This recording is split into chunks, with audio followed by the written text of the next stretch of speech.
ଏଠି ଦେଖନ୍ତୁ ତରକାରୀଟା କେତେ ସୁନ୍ଦର ଦେଖାଗଲା, କଲରଟା ମସ୍ତ ଆସିଛି। ଟେଷ୍ଟ ଉପରେ ବାକି ରହିଲା ଦେଖିବା। ପରିବା କାଟିଲା ଜଣେ, ରୋଷେଇ କଲା ଜଣେ, ଖାଇବ ଜଣେ। ଏଣୁକରି ତରକାରୀଟା କେମିତି ଲାଗୁଛି ଦେଖିବା। ମୋର ରେଡ଼ି ହେଇଗଲା ଘାଣ୍ଟ ତରକାରୀ, ଦ୍ୱିତୀୟ ଓଷା ଘାଣ୍ଟ। ଏବେ ଏଠି ଅଛି ଦେଖନ୍ତୁ ଭାତ ଅଛି, ଚିକେନ ଅଛି, ଚିକେନ କଷା। ଏଠି ଘାଣ୍ଟ ତରକାରୀ ଯେଉଁ ମିକ୍ସ ତରକାରୀ ଦ୍ୱିତୀୟ ଓଷା ପାଇଁ ହେଇଥିଲା। ତାପରେ ଏଠୁ ମସଲା ଛତୁ।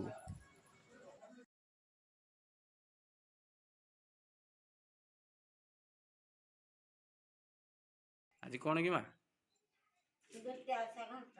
ଆଜି ଦ୍ୱିତୀୟ ଓଷା, ସେଥିପାଇଁ ଘାଣ୍ଟ ତରକାରୀ ଗୋଟେ ବନା ହବ ଆଉ। ସେଥିପାଇଁ ମା ବସିକି ଆମର ପରିବା କାଟୁଛନ୍ତି। ସିପି ଯାଇଛି ଗାଧେଇ, ଆସିଲେ ସେ ତରକାରୀ ବନେଇବ ଆଉ। ଶାଶୁ କାଟିବ, ବୋହୂ ବନେଇବ ତରକାରୀ ଆଉ। ନାନୀକି ଫଳ ଦେଇଛୁ ନା?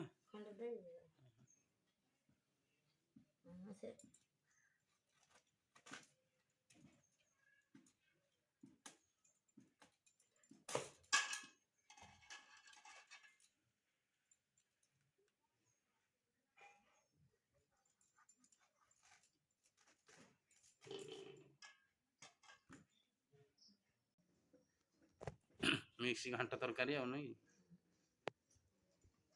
ଆମର ଜହ୍ନି, ରହିଲା ଝୁଡ଼ଙ୍ଗ, ଫୁଲକୋବି, ଅମୃତଭଣ୍ଡା, କାକୁଡ଼ି, ଗୁଆଁର, ଏଠି ରହିଲା ଦୁର୍କା, ତୁରୁଡ଼ା, ରହିଲା ଭେଣ୍ଡି, ଆମର କଖାରୁ, ଆଉ ଏଠି ରହିଲା ଆମର କାଙ୍କଡ଼ ଦିଟା। ଏଠି ମା ଆମର କାଟିକି ରଖୁଛି, ଜହ୍ନି କାଟୁଛି ବସିକି। ଆଉ କ'ଣ ମା? ମୁଗ ନୁହେଁ କି? ମୁଗ ଭିଜା ହେଇଛି, ଭିଜେଇଯିବ ନା। ମୁଗ, ମଟର ଆଉ ବୁଟ। ଆଉ କ'ଣ ଭିନେ ଖାଉଛ କି? ଆଉ ପରିବା, ସେଥିପାଇଁ ପରିବା ତୁ କାଟିବୁ, ସେ ତରକାରୀ ବନେଇବ। ଶାଶୁ ବୋହୂ ଭିନେ ଖାଉଛନ୍ତି। ଅନେଇଲୁ ଟିକେ, ଅନା ଟିକେ, ଟିକେ ନା ଅନେଇ ଦେ। ଶାଶୁ ବୋହୂ ଆମର ଭିନେ ଖାଉଛନ୍ତି, ଏଣୁକରି ଶାଶୁ ପରିବା କାଟିବେ, ବୋହୂ ତରକାରୀ ବନେଇବେ। ଏକାଠେ ବସିକି କିନ୍ତୁ ଖାଇବେ ସମସ୍ତେ। ମା ଆମର ପରିବା କାଟିଥିଲେ, ତରକାରୀ କରିବେ ସୁପି ସାହୁ। ଦେଖିଆ ମା ପରିବା କାଟିବା ଯୋଗୁ ଟେଷ୍ଟ ହଉଛି ନା ସୁପି ରୋଷେଇ କରିବାର ଟେଷ୍ଟ ହଉଛି? ଜଣା ପଡିବ ଆଜି।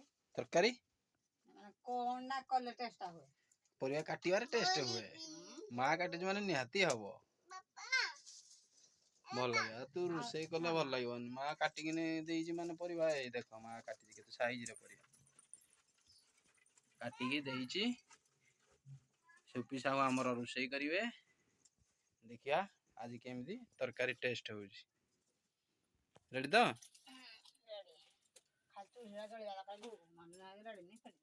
ଅନେଇଲ, କିଏ ପରିବା କାଟିଛି କହ ଆଗ? ଶାଶୁ କାଟିଲେ ପରିବା, ବୋହୂ କରିବେ ରୋଷେଇ।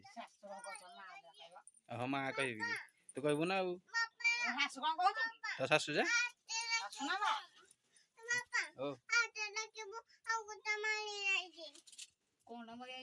ଦେଖିବା ଆଜି କେମିତି ଟେଷ୍ଟ ହଉଛି। ଭଲସେ କରିବ। ହଁ, ତାପରେ ଆଉ କ'ଣ କରିବୁ? ଆଉ ସତରେ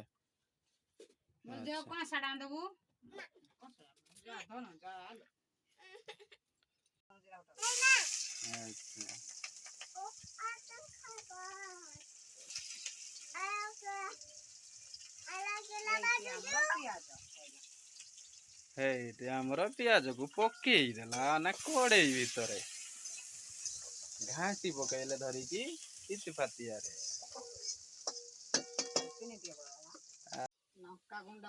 ଦ୍ୱିତୀୟା ଓଷା ଉପଲକ୍ଷେ ଘାଣ୍ଟ ତରକାରୀ। କି ତରକାରୀ କାଇଁ କହୁଛୁ? ବୋଲୋ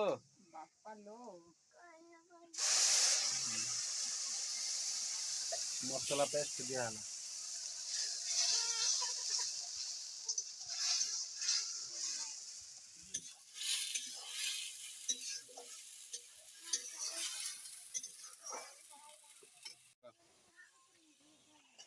ପରିବା ଢାଳି ପକାଅ, ଖାଲି ଢାଳି ପକାଅ। ରେଡି ପରିବା ପଡ଼ିଗଲା। ଏବେ ମସଲା କଷା ସରିକି ଦେଖନ୍ତୁ ଭେରାଇଟି ପରିବା ପଡ଼ିଛି। ରୋଷେଇ କରୁଛନ୍ତି ଆମର ଗୋଟେ ବୋଲି ଘରଣୀ ସିପି ସାହୁ। ମୁହଁ ମୋଡ଼ିକି ଆମକୁ ଦେଖାଉଛନ୍ତି। ମନ ପାଉନି ବୋଧେ ସ୍ୱାମୀ କି କାହାକୁ ମନ ପାଉନି ବୁଢ଼ା ଘଇତାକୁ। ଏଣୁକରି ସେ ଚାଲିଯିବେ ଆଉ ଗୋଟେ ସମୁଦ୍ର କୂଳିଆ ଟୁକା ଘଇତା ପାଖକୁ। ରେଡି ଘାଣ୍ଟି ଦିଅ।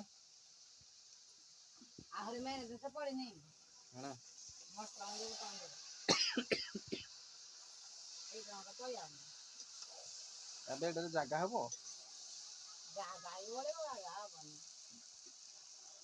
ମଟର ମଞ୍ଜି କେତେବେଳେ ପକେଇବ? ଏରା ଟିକେ ସିଝିବା। ଏଥିରେ କଣ କଣ ମିଶିଛି? କଞ୍ଚାରା କଣ ପକେଇଲୁ? ମଟର ମଞ୍ଜି, ବୁଟ ମଞ୍ଜି, ମଟର ମଞ୍ଜି ଆଉ ଡାଲି ଫାଳ।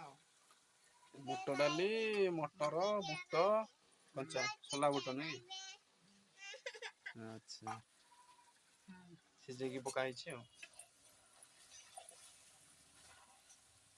ଏଠି ଦେଖନ୍ତୁ ତରକାରୀଟା କେତେ ସୁନ୍ଦର ଦେଖାଗଲା। କଲରଟା ମସ୍ତ ଆସିଛି। ଟେଷ୍ଟ ଉପରେ ବାକି ରହିଲା ଦେଖିବା। ପରିବା କାଟିଲା ଜଣେ, ରୋଷେଇ କଲା ଜଣେ, ଖାଇବ ଜଣେ। ଏଣୁକରି ତରକାରୀଟା କେମିତି ଲାଗୁଛି ଦେଖିବା। ରେଡି ମୋର ରେଡି ହେଇଗଲା ଘାଣ୍ଟ ତରକାରୀ, ଦ୍ୱିତୀୟ ଓଷା ଘାଣ୍ଟ। ଏବେ ଏଠି ଅଛି ଦେଖନ୍ତୁ ଭାତ ଅଛି, ଚିକେନ ଅଛି, ଚିକେନ କଷା। ଏଠି ଘାଣ୍ଟ ତରକାରୀ ଯେଉଁ ମିକ୍ସ ତରକାରୀ ଦ୍ୱିତୀୟ ଓଷା ପାଇଁ ହେଇଥିଲା। ତାପରେ ଏଠୁ ମସଲା ଛତୁ ସବୁ ଏଠି ଆମର ଭେରାଇଟି ଅଛି। ଏବେ ଷ୍ଟାର୍ଟ କରିବା ଖାଇବା ପାଇଁ। ମା କହ ଘାଣ୍ଟ ତରକାରୀ କେମିତି ଲାଗୁଛି କହ? କାଟିଛୁ ପରିବା ଏଇଆଡ ନା ମ କହ କେମିତି ଲାଗୁଛି ତରକାରୀ? ତରକାରୀ ଭଲ ଲାଗୁଛି ତ?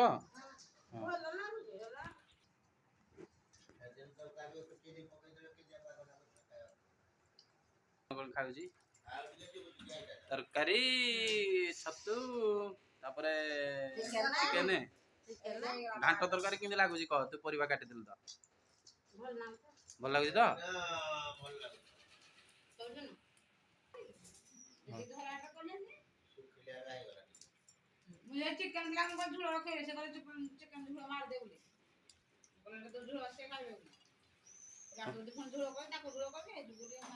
ସେତିକି କୁହ। ହଁ